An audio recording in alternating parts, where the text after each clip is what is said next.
Oke, halo guys, welcome back to the channel dan sebentar lagi kita bakal ngeliat timnas kita bermain lawan Australia dan ini bakal jadi salah satu pertandingan yang ditunggu-tunggu karena Indonesia lawan Australia ini mungkin kalau vibe-nya dibanding Jepang, Australia ataupun Jepang Arab Saudi mungkin vibe-nya nggak akan sebesar itu, tapi termasuk ini juga salah satu match yang harus ditunggu-tunggu karena bisa jadi Australia ini punya kesempatan untuk kehilangan poin lagi. Kenapa? Kalau berkaca dari permainan Indonesia lawan Arab Saudi, kita bisa banget curi poin lawan Australia.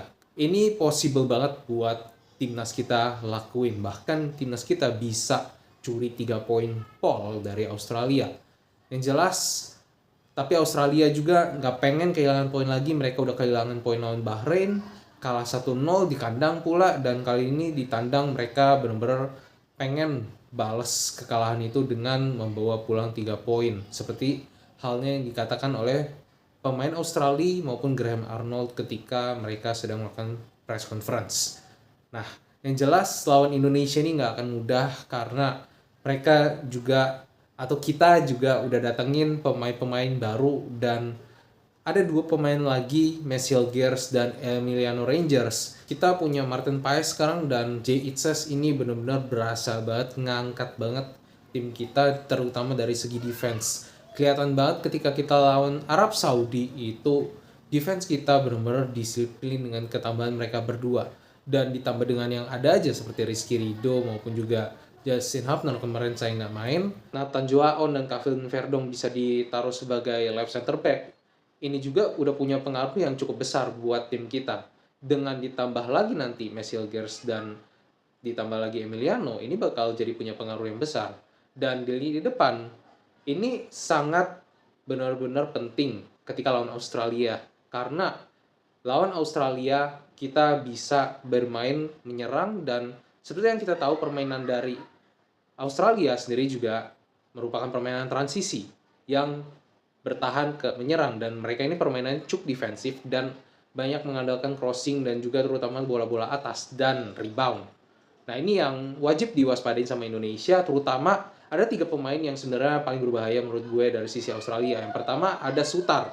Sutar ini benar-benar tiang pancangnya dari Australia sih, dan Sutar sendiri juga benar-benar kuat banget dari sisi bola atas thanks to tingginya yang benar-benar tinggi banget. Dan lawan Australia sendiri Indonesia pernah kejebolan sama dia lewat bola atas, dan ini juga yang harus dihati-hatiin bola atas dari Australia maupun bola crossing.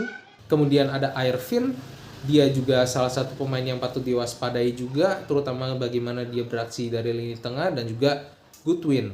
Goodwin ini adalah pemain yang salah satu pemain sayap yang cukup berbahaya dari Australia, dan bola-bola rebound yang didapat sama dia bisa dikonversi jadi gol, dan ini juga bisa jadi hal yang harus diperhatikan sama Indonesia, khususnya dari lini kedua.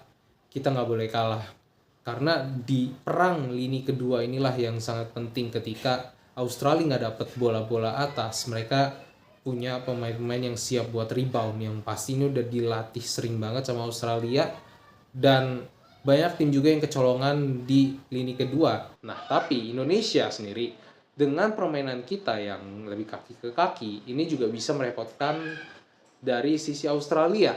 Nah, yang penting di sini adalah Rafael Strike dan Ragnar. Di sini dua pemain terutama berfungsi untuk mengacak-ngacak defense dari Australia. Nah, ini yang benar-benar krusial banget kalau misalnya mereka bisa mengacau di area belakang. Gue harap Marcelino di sini yang bermain sebagai attacking midfielder karena dia punya at least fisik yang minimal bisa lebih beradu ketimbang Witan, dan juga dia sendiri juga punya positioning juga yang diharapkan bisa mencari celah buat ngalahin Australia. Dan ketika dia punya sisi kosong, nah dia bisa shoot. Nah ini sebenarnya yang jadi kunci juga untuk Indonesia, dimana ketika Ragnar dan Strike ini lebih fokus untuk ngacak-ngacak, Marcelino bisa cari posisi yang bagus, pemain-pemain lain ini bisa ngebantu khususnya dari area kedua di luar kotak penalti.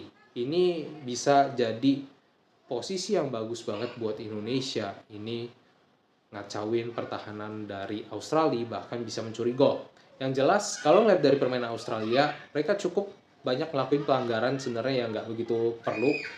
Nah, sehingga ini bisa kita manfaatkan, dan gua rasa mereka akan lebih hati-hati setelah permainan melawan Bahrain. Ini benar-benar gimana mereka ngelakuin banyak foul, dan itu justru malah berakibat nggak bagus buat Australia. Nah, ini juga yang pastinya mereka juga bakal hati-hati, dan mereka cenderung ngelakuin itu, dan kita bisa manfaatin itu kalau misalnya mereka ini lagi lengah, terutama di kotak penalti. Nah, intinya bisakah Indonesia menang? Bisa banget. Bisakah Indonesia curi poin dari Australia? Bisa banget. Yang penting hati-hati sama bola atas, dan kita harus bisa ngerusak defense dari Australia. Dan kalau bisa kita cetak gol paling pertama, karena itu penting banget untuk kita bisa lebih tenang dalam bermain. Itu aja untuk kali ini. Thank you for watching, dan kita bakal lihat gimana aksi Indonesia melawan Australia. So, maju terus buat Indonesia. Semoga Indonesia bisa menang di match kali ini.